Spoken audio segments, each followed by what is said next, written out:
There are over 200 million migrant workers in the world today. That's about 3% of the world's population.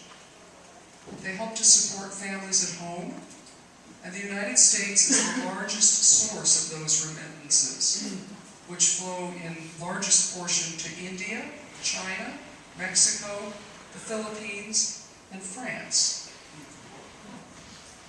Migrants are everywhere and come from everywhere.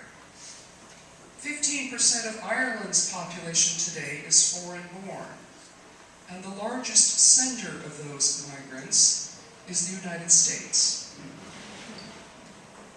If Americans could look at the issues around migration with less fear, we might realize that this country is already a significant exporter of funds to other nations.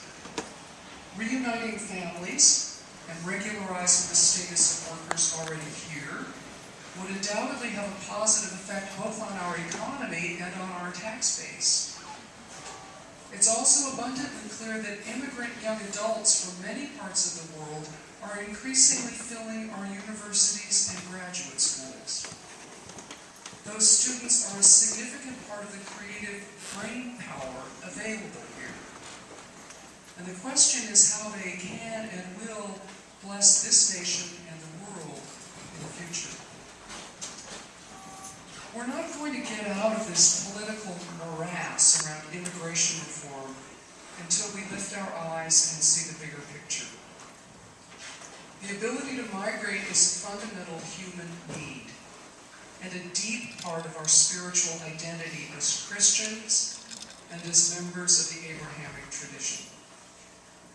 Migration is part of what brings health and wholeness to communities, which stagnate and sicken without new people and new ideas.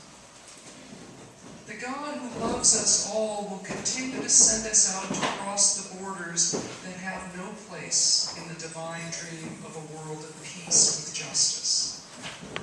Migration is an essential way in which God works to reconcile the world, bringing us and others into relationship to become one humanity.